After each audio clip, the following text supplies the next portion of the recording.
Eu acho que o ano, eu não tenho certeza, mas eu acho que foi 1965. Eu fui convidado para a República do Panamá para fazer uma reunião na cidade de Colón. Colón, se eu me lembro, é a segunda maior cidade na República do Panamá, lá na América Central, com a cidade do Panamá sendo a maior, né? E todas as noites ficávamos lá na República do Panamá, todas as noites a gente dirigia lá pelo Panamá para o outro lado, para ministrar. Os missionários, eles alugaram um teatro que era bem no centro de Colón. E todas as noites o lugar estava lotado de gente. Isto foi antes de irmos para a televisão. Isto foi antes ainda dos esforços para a causa de Cristo. E era um sábado à noite, a reunião tinha passado a semana inteira, uma grande igreja lá hoje. Mas, de qualquer forma, o Senhor se moveu poderosamente naquela noite. Olha, foi o maior mover do Espírito Santo em toda aquela reunião. E quando eu dei o apelo, falando com o intérprete hispano, é claro, muitas pessoas responderam e vieram dar seus corações para o Senhor Jesus. Então eu vi um homem, ele estava arrastando uma perna assim, ó, e ele veio para a plataforma. Eu não o conhecia, e ele estava andando para mim. Não tinha nada errado com isso, a não ser que ele tinha um revólver na mão dele, gigante. Estou falando sério. Ele tinha uma pistola na mão dele. O que você fez? Eu orei. Eu orei. E arrastando esta perna naquela plataforma, eu podia ver na minha mente, nos meus olhos desta manhã. E ele veio para mim e colocou a arma no púlpito. E ele disse através do intérprete, ele disse: irmão Swegert, eu comprei esta arma ontem e eu queria ir para a cidade do Panamá hoje para matar um homem. Ele falou: um ano atrás, hoje, ele me atropelou de propósito e eu perdi a minha perna. Tiveram que cortar a minha perna e agora eu ando num pedaço de pau.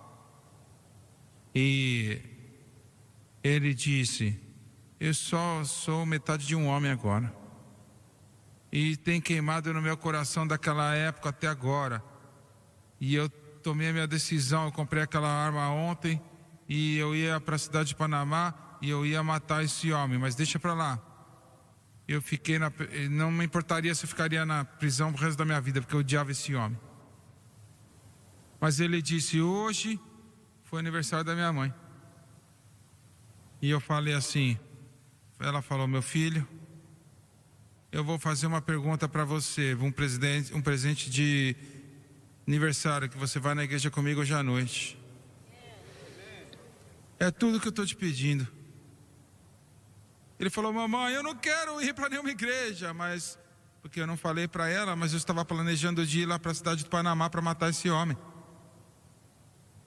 E eu não quero ir para a igreja. Ela falou: bem, filho, esse é meu aniversário, eu não estou pedindo muito, mas eu estou pedindo esse presente de aniversário. Eu quero que você vá comigo na igreja hoje à noite. E ele disse: irmão Swegert, eu aceitei. E ele falou assim: eu senti hoje como eu nunca senti na minha vida, tão culpado. Glória a Deus.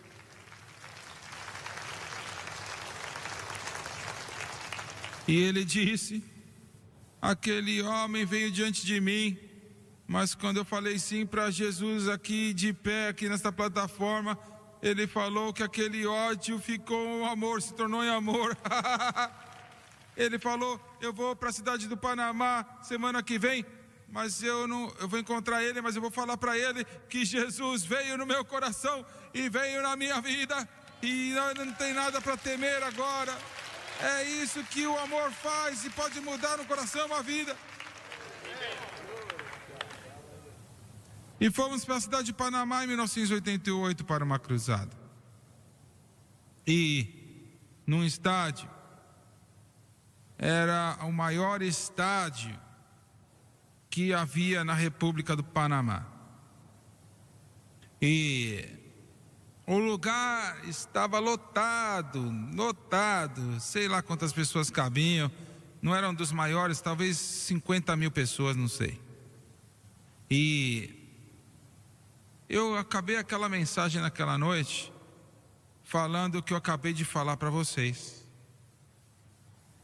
E quando eu acabei aquela mensagem, eu vi uma pessoa andando daquele estádio e arrastando uma perna e falando: eu sou ele, eu sou este homem, eu sou este homem, eu sou este homem. Glória a Deus, aleluia, aleluia, aleluia. Ele disse: irmão Swagert, ele andou, sabe, é bem longe lá do assento para a plataforma. E ele falou: eu sou pastor de jovens em uma igreja e eu estou pregando o evangelho desde aquele dia que eu fui salvo. But Jesus came into my heart, came into my soul. Qual a próxima linha aí? Jesus came into my life and he made Se você não sabe, você inventa. He made me whole. I used to be oh so sad, but now I'm free and glad. For Jesus got a hold of my life and he won't let me go. Glory to God. I said Jesus got a hold of my life and he won't let me go. Jesus came into my heart, came into my soul. Used to be oh so sad, now I'm free and glad. Jesus got a hold of my life, he won't let me go. Glory to God, glory to God. Jesus não tivesse intervindo na vida daquele jovem, agora ele estaria na cadeia ou morto, e a mãe dele teria morrido com o coração quebrado. Mas quando Jesus entra, ele muda todas as coisas. Glória a Deus. Os filhos de Jacó, que seriam a progenitura de Israel, a nação de Israel. Os 13 filhos contando o seu filho e os 2 filhos de José. E José não contou ele mesmo porque ele era um tipo de Cristo. No país da Síria, aonde eles agora moravam, Deus falou para Jacó assim, disse para ele: vá para Betel, de volta para a terra prometida. Ele já estava longe por 20 anos. E pegue tudo que você tem e vá para Betel. Mas Jacó não obedeceu ao Senhor. Ele saiu e ele levou tudo com ele para voltar para a terra prometida, mas ele foi para um outro lugar chamado Sagas, ao invés de Betel. Quando você vai para onde Deus disse para você não ir, olha, você vai ter problemas. Seguir ao Senhor e de fazer o que Ele faz, o que Ele pede, então você será abençoado. Deixa eu enfatizar isto. Nunca, mas como que eu sei a vontade de Deus? Pergunte a Ele. Pergunte a ele: Senhor, o que o Senhor quer que eu faça? Senhor, aonde o Senhor quer que eu vá? Senhor, o que o Senhor quer que eu diga? Ah, mas eu não sou um pregador. Você não precisa ser um pregador, ele vai falar com qualquer pessoa.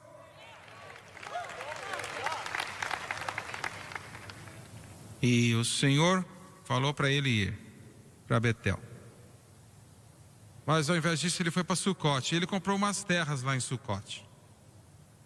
Agora a única filha que ele tinha, que era a irmã dos seus irmãos, Dina, ela era uma menina muito amável. E ela queria ir para uma festa que estava acontecendo entre os Shequemitas. E ela era uma jovem. E Jacó permitiu que ela fosse. E ele não deveria ter feito isto, porque ela foi estuprada do chefe dos Siquemitas em Sucote. E você deve entender que o plano de Satanás, que ele sempre faz, era fazer um casamento entre as tribos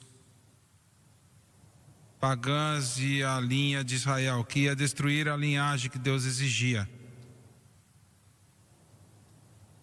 É isso que Satanás queria fazer. Ele usaria essa jovem, então. Não estou botando a culpa nela, né?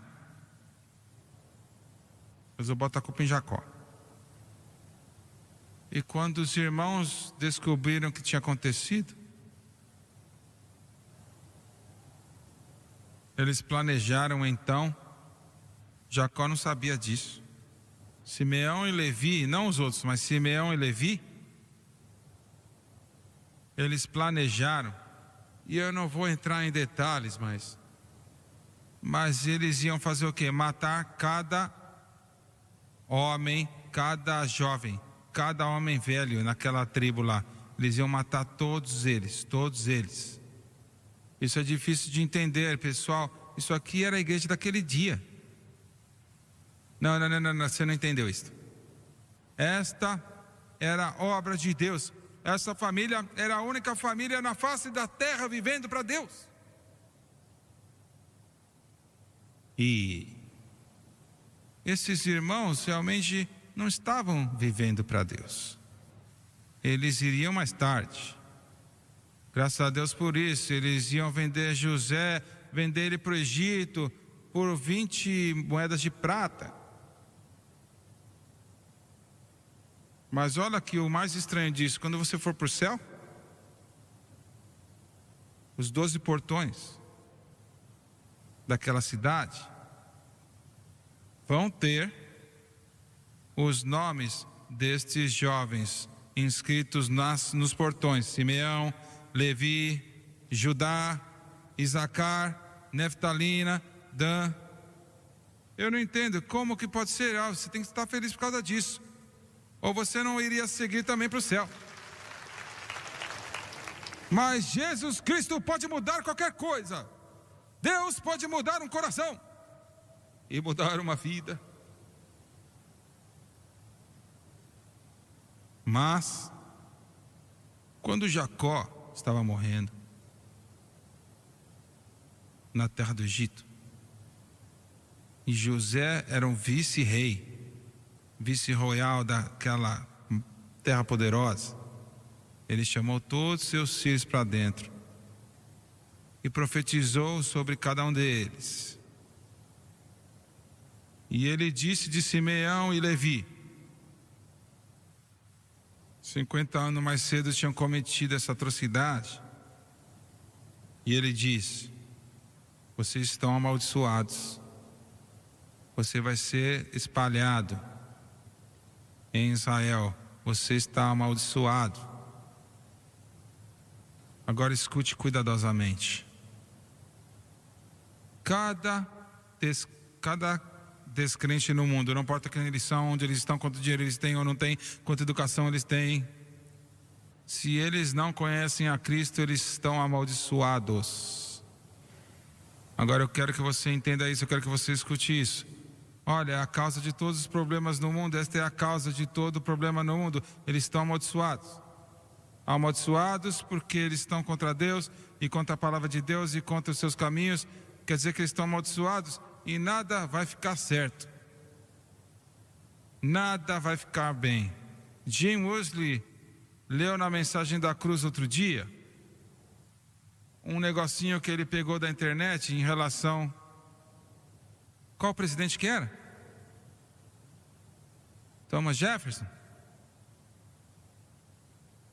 De qualquer forma, simboliza uma pessoa que vive para Deus e o outro que não vivia. Dois homens. Um viveu para Deus e o outro não viveu. Aquele que viveu para Deus, olha, durante as suas gerações, sua família se criou dois presidentes desse nação, e juízes e pregadores, e advogados, e o outro, eles se tornaram assassinos e molestadores de crianças, estrupadores. Quando você vive para Deus, o seu mundo muda. O seu mundo muda. Você está entendendo? Existe uma maldição aí para cada pessoa que não conhece, que não conhece o Senhor. Eu vou falar algo aqui que vai te chocar agora. Infelizmente, existe uma maldição na maioria dos cristãos neste mundo. Mas como isso pode acontecer? Paulo falou: se nós tentarmos viver esta vida debaixo da lei nós somos amaldiçoados. É uma maldição. Deus, o caminho dele é a cruz de Cristo. Eu quero que você entenda, o caminho de Deus é a cruz de Cristo. Não existe outro caminho, somente a cruz. Olha, que para todas as maldições. Mas eu não entendo isso. Então, se eu viver para o Senhor Jesus Cristo... Paulo escreveu uma carta inteira para os Gálatas. Eles tinham sido salvos pela fé, o que está certo. Mas agora estavam tentando ser santificados por si próprios. Você está entendendo isso? Deixa eu falar de novo. Eles eram verdadeiramente salvos. Salvos pela fé. Mas eles estavam tentando ganhar uma santificação por si próprio. E santificação refere-se a como vivemos para Deus, dia a dia. Como nós vivemos esta vida, como nós nos conduzimos, como nós temos a vitória contra o mundo, a carne e o diabo, como que nós crescemos na graça e no conhecimento do Senhor. Só existe uma maneira que pode ser feita, e esta é pela nossa fé estar exclusivamente em Cristo e no que Cristo fez por nós na cruz. Você está entendendo isso? Esta é a razão porque eu creio, como falhos que nós somos, e eu estou acima da lista, mas a mensagem que nós estamos trazendo para o mundo,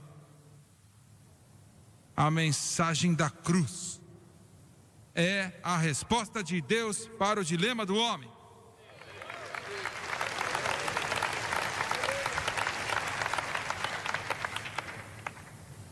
Por 6 anos, eu clamei a Deus. Algumas das pessoas neste lugar estavam conosco nas reuniões de orações todos os dias de manhã e toda noite. 7 dias por semana, a não ser domingo e quarta-feira. Você fala: puxa, é muito, né? Mas o Senhor me disse para fazer isso, para ter reunião de oração todas as manhãs, o que eu ainda faço por mim próprio, porque eu tenho muito que orar, viu? E eu realmente nem sabia aquilo que eu estava pedindo. Eu não falei: Senhor, eu quero que o Senhor me mostre sobre a cruz. Eu acho que eu sabia tudo sobre a cruz. Eu pensei que eu tinha entendido, e eu entendi em relação à salvação. Jesus morreu por mim, o que é a maior coisa na história. Mas quando chegou a santificação, como vivemos esta vida, e eu vou fazer uma declaração que eu não acabei essa sentença, mas eu vou fazer uma declaração agora que vai fazer algumas pessoas nervosas comigo, mas é a verdade. A igreja moderna não sabe como viver para Deus.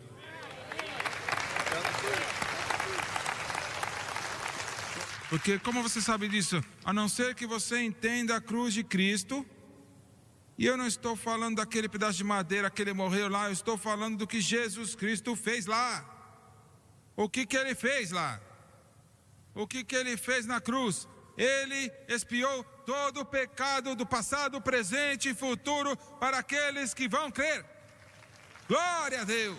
Glória a Deus! Ele expiou todo o pecado. Todo pecado. Todo pecado que você cometeu.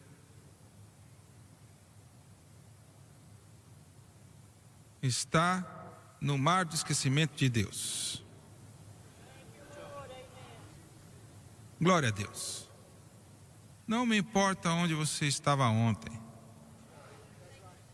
Olha, o filho e uma filha de Deus não tem passado. Alguém louve. Alguém louve. Alguém adore.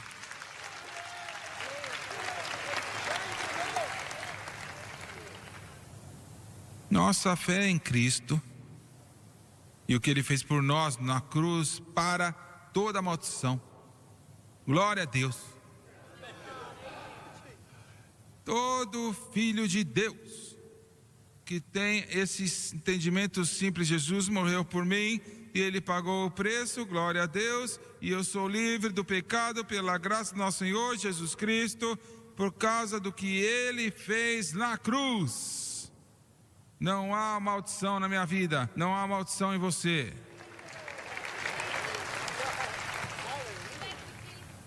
Algum tempo atrás, um pregador querido veio com esse negócio de maldição familiar. E existe aí maldição familiar? Sim, existe. Existe uma maldição familiar, uma maldição de menina, maldição do homem, maldição de mulher. Tem a maldição do negro, do roxo, do amarelo e do azul. Mas quando você vem para Jesus, quando você vem para Jesus, quando você vem para Jesus, quando você vem para Jesus,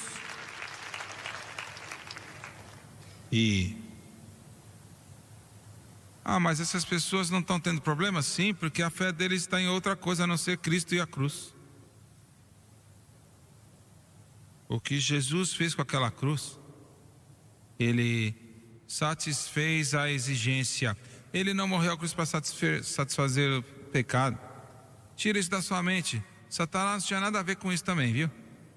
Ele morreu naquela cruz para pagar a dívida que eu e você devíamos para Deus. Glória a Deus. E toda vez que a sua fé está em Cristo e o que Cristo fez na cruz, glória a Deus, olha, aquela conta está paga, não existe nada mais e nunca mais vai ter.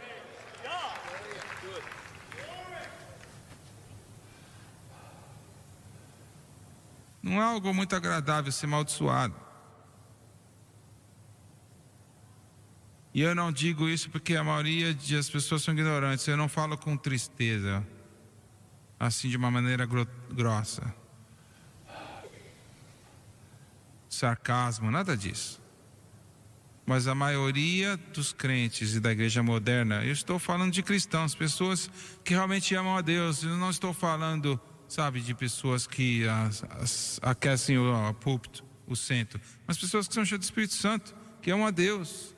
E alguns deles usados por Deus, mas não entendem a cruz relativo à santificação, como vivemos para Deus.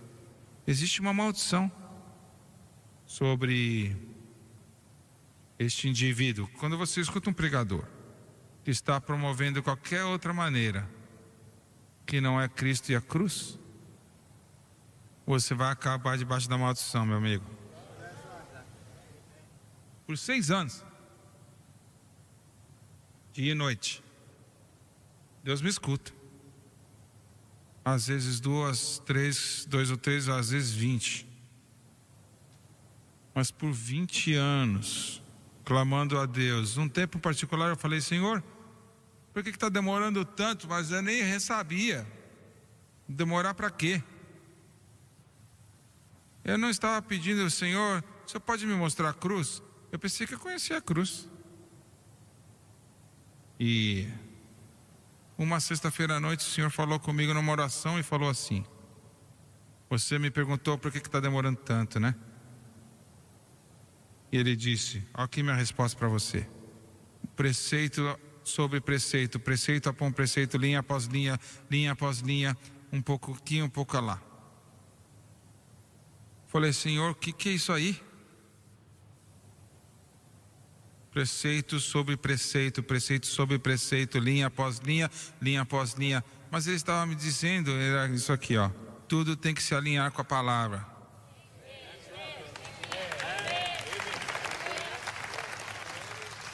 Glória! Glória! Glória a Deus! Glória a Deus! O homem não viver de pão somente, mas de toda palavra que sai da boca de Deus. Glória a Deus! Glória a Deus!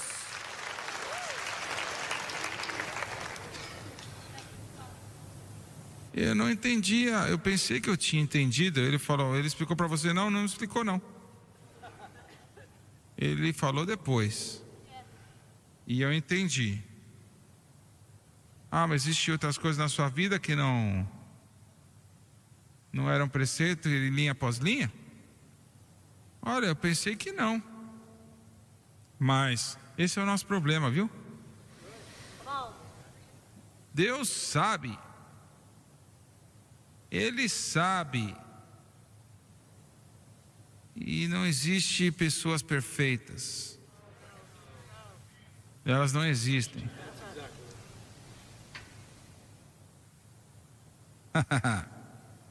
Eu saí do avião e a Francis e estávamos numa cruzada na Costa Rica. Isso foi 5 anos atrás. 2 homens me encontraram, não sei quem eles eram. Sabia que eles eram doidos, viu? Eles me perguntaram assim: você é perfeito?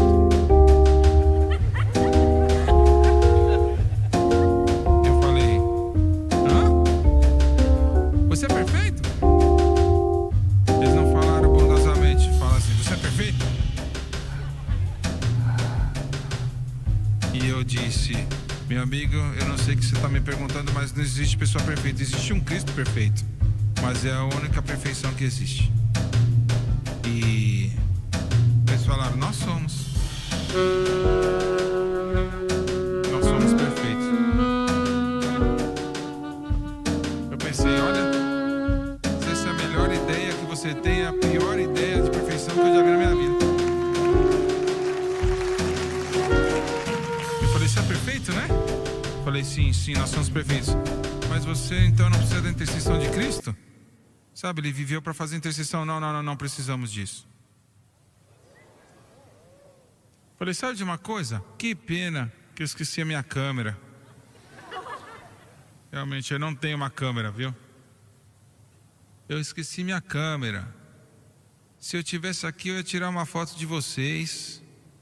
E eu ia aumentá-las de 8 pés de altura, 8 pés de largura. E colocar na frente da nossa igreja e escrever lá de baixo: 2 maiores mentirosos que eu já vi na minha vida.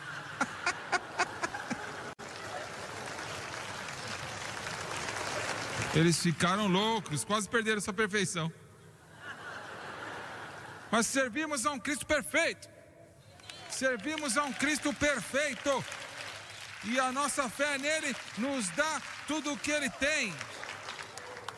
Glória a Deus.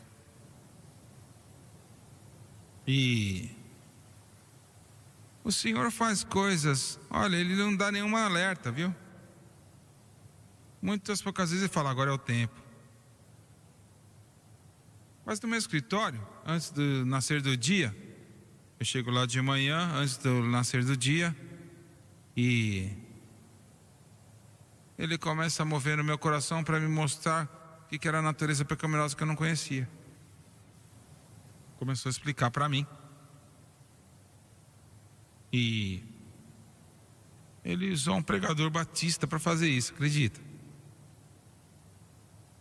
Eu li centenas de livros, nunca li uma mensagem sobre a natureza pecaminosa na minha vida. Escutei milhares de sermões, nunca escutei uma mensagem sobre a natureza pecaminosa. Nem sabia o que era. Eu já conhecia o termo, mas não sabia o que era.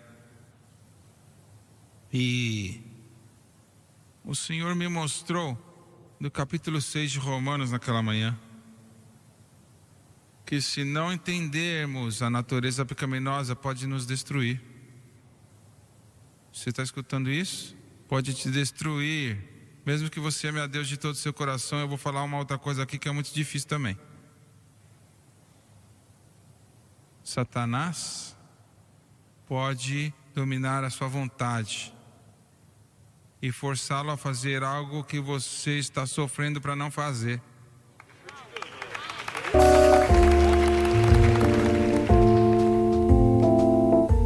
Eu não acredito nisso, bem? Problema seu. Paulo falou em Romanos 7:18, ele diz assim: a vontade está presente, mas como fazê-lo eu não sei como. Tá me ouvindo? Deixa eu falar de novo porque eu quero que você entenda, hein? Nenhum verdadeiro cristão quer pecar, né? Agora a carne pode querer algo que não é santo e justo, mas o homem odeia o pecado, o homem certo. Não, nenhum crente verdadeiro quer pecar. Quando você pega e você sabe, todo mundo de você não mente pra mim não, cada um de vocês, você sabe o que eu estou falando. Você pecou e você teve que pedir para Deus te perdoar, e quando você pede para Ele te perdoar, então aquela paz de Deus vem no seu coração e na sua mente. Mais uma vez, graças a Deus por isso. Se confessarmos nossos pecados, Ele é fiel e justo para nos perdoar os pecados e nos purificar de toda injustiça.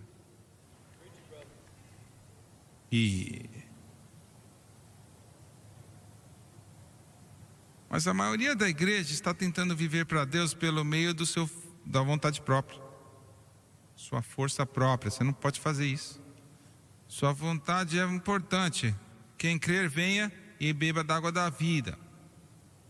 Mas você não pode viver para Deus pela sua força. Você vive pela fé. Fé em Cristo e o que Ele fez por você na cruz. E o Senhor me mostrou naquela manhã o que é a natureza pecaminosa. Sei lá, algumas semanas antes eu nunca me deu nenhuma solução, mas Ele mostrou isso aqui, ó. Esse é o problema aqui, ó, que está causando. Mas aí algumas semanas depois, em oração, Ele falou para mim, muito simples: a resposta que você está buscando está encontrada na cruz. A solução do que você está buscando está encontrada na cruz. Número 3, a resposta que você busca está encontrado somente na cruz. Esta é a maneira de Deus. E um mês mais tarde Ele mostrou como o Espírito Santo trabalha tudo isto. O Espírito Santo trabalha de acordo com a obra consumada de Cristo e exige que a sua fé esteja em Cristo e nele crucificado exclusivamente. Glória a Deus. Muito bem. Agora deixa eu fechar aqui. Acabei de falar só um pouquinho. Estou na terra de Canaã. A família de Israel. As tribos agora são milhares e milhares e milhares de pessoas, aonde alguns 300 anos antes eles eram apenas famílias pequenas, e agora eles são quase de 3 milhões de israelitas. O sumo sacerdote se levanta com as suas belas roupas mostradas pelo Espírito Santo, e quando o líder de cada tribo, o líder da tribo de Simeão, ou o líder da tribo de Gade e de Dan, e de Isacar, o líder da tribo de Judá, o líder da tribo de Naftali e todos os outros. De acordo com o Urim e o Purim, eles estão tendo as suas porções da terra de Israel, a terra prometida. Josué era o líder deles agora. Quando eles vieram para a tribo de Simeão, eles olharam lá nos arquivos e eles viram o que o Espírito Santo tinha falado através de Jacó, que Simeão e Levi eram amaldiçoados. Estão falando com Simeão agora, o líder daquela tribo. Bem, ele não tinha nada a ver com que os seus antepassados tinham sido removidos e feitos. Não tinha. Mas é a maneira que o pecado faz. Se ele não para em Cristo, não pode ser parado. Ele vai aparecer no seu filho, na sua filha, nos seus netos e netas, nas suas sobrinhas e sobrinhas, e vai seguir em frente. Eu acho que muitas vezes eu imaginaria o que tinha acontecido comigo se meu pai e minha mãe não tivessem dado seu coração e vida para Jesus Cristo. E eles falaram assim: Simeão. E o líder de Simeão, o líder da tribo, segue em frente. E eles olharam para a profecia de Jacó e disseram: Simeão, me desculpe, mas por causa do que os seus pais, 10 vezes removidos, 20 vezes removidos, o que eles fizeram, os seus bisavós assassinaram as pessoas, diz: você não tem uma herança. Disse quem? Simeão se levanta lá. E as criancinhas, acho que começaram a falar com os pais deles e falaram: o que isso quer dizer, papai? E o pai diria assim: eu não sei. Onde a gente vai morar? Eu não sei. Você quer dizer que não temos um lar?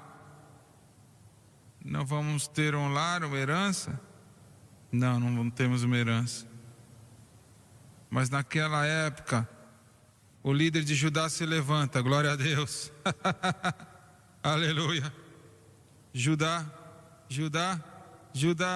da tribo dele, o filho do Deus vivo viria. Judá, da sua progenitura, o Redentor viria. Da tribo de Judá.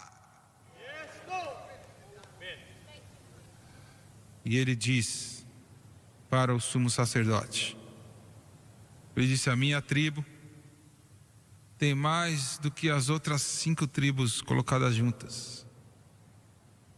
Ele tinha toda a parte do sul de Israel até o Egito. Eu tenho mais do que Naftali, mais do que Isacar, eu tenho mais do que Dan, todos eles juntos. Nós vamos trabalhar juntos. E Simeão pode ter a herança dele na nossa herança. Ah, meu Senhor, glória a Deus. Alguém tem que louvar a Deus. Alguém tem que louvar ao Senhor. Porque um dia eles falam assim: o Swagger não tem herança alguma, nenhuma, por causa do pecado de Adão. Mas o meu Judá celestial,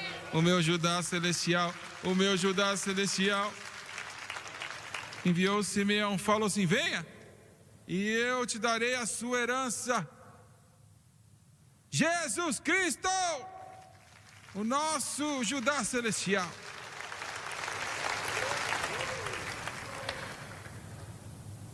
Diz assim: venha aqui para a minha terra, para a minha herança. Venha para a minha herança. Come into my heart. Come into my heart. Come into my heart. Lord Jesus. Come in today.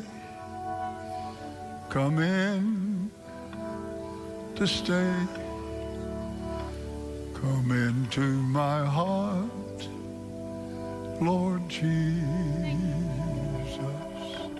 Deixa eu te dizer, existe um lugar para você no reino de Deus. Ele só está esperando você. Eu quero que cada um de vocês se levantem, por favor. Come in to my heart. Come in to my heart. Come into my heart, Lord Jesus.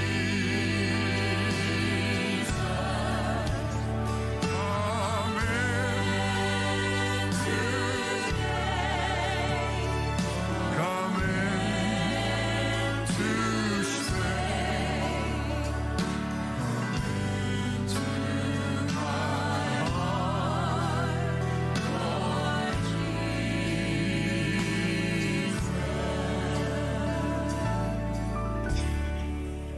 Eu vou perguntar, que eu tenho certeza.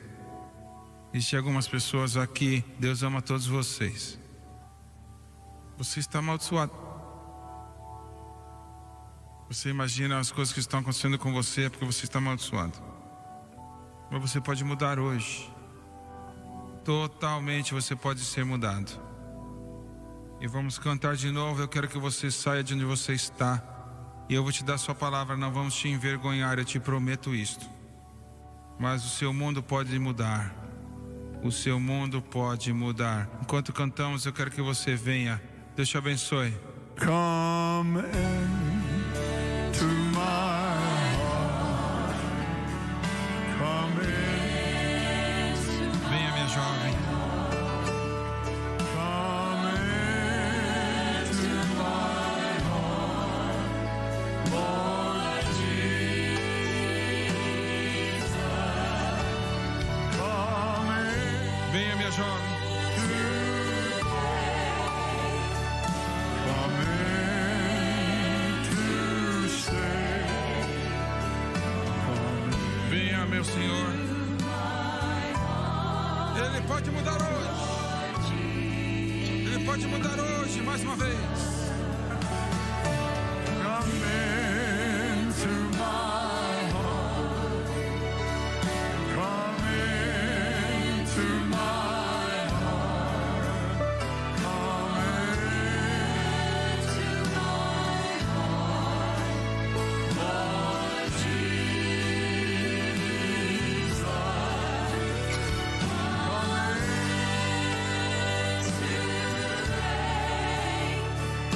Come in to stay. Come into my heart, Lord Jesus.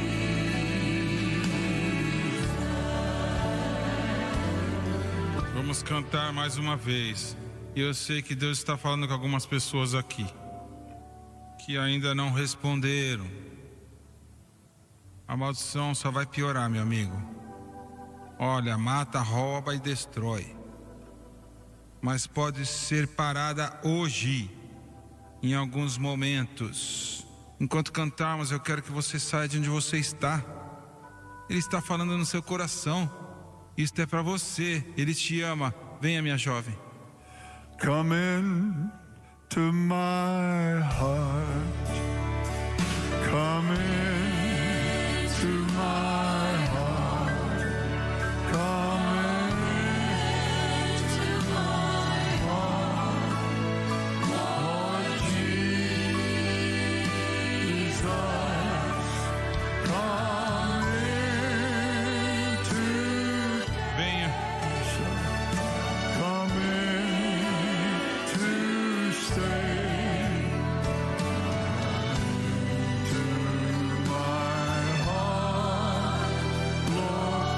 jovem. Venha, Senhor. Venha.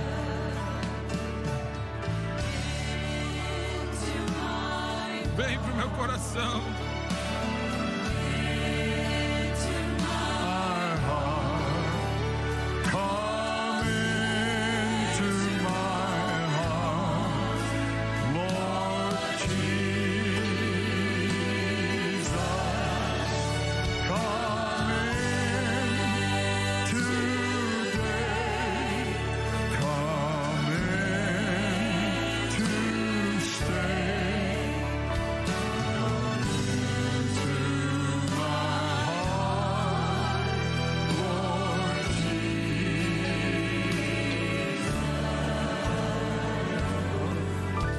Quero que você olhe para a irmã Suegra, por favor, por alguns momentos.